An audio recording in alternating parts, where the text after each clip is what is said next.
Sorry, my video cut out on me, so I just thought I'd come back to the shop and finish up.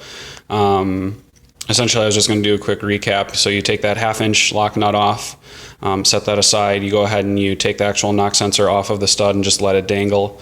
And then you take that 1 inch deep well socket, you put it on the stud and you spin the stud out. Do that on both sides, let it drain. And I do have a couple tips. If you have a run dry rated impeller, that's why I have this sitting here. Globe is the brand.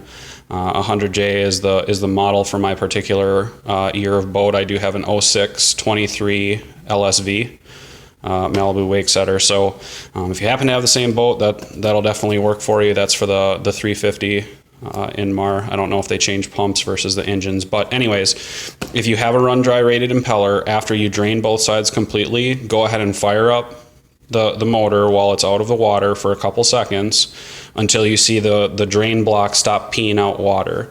And what that does is that allows you to get some additional water out of your V-drive cooler, especially if you have a flush kit. If you have a flush kit, which is essentially just a plastic housing right on the intake, it does suck all of that water out of your flush kit. So if you actually did freeze, you would break your flush kit if you didn't do that step. So in my mind, this is not optional. I used to live in Wisconsin, and that really wasn't optional for me because I had the flush kit. And I did spring winterizations all the time. So that's one recommendation I would do. And then the other thing I would do is after you completely drain, either way, is reinstall everything. So after you drain both sides, go ahead and screw the stud back in. When you screw that stud back in, get it nice and firm because you're going to have to put a lock nut over the top of it. And what I've accidentally done in the past is I didn't make the stud firm enough. I would put on the knock sensor and then put on my 1/2 inch nut, and I would squeeze that tighter than I squeezed the stud accidentally, and then when you go to remove that later, the entire assembly will turn on you, and then you start torquing on the wires that go into the knock sensor, etc.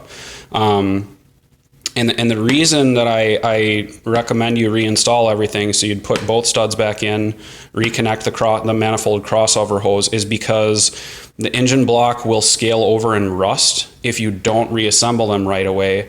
And I learned that the hard way. And then what happens is when you're screwing in your studs, they don't want to turn in, and eventually your threads get all mushed and smashed and rounded. If you actually have that problem right now, you can buy this at Harbor Freight. This is just a cheap tap and die set.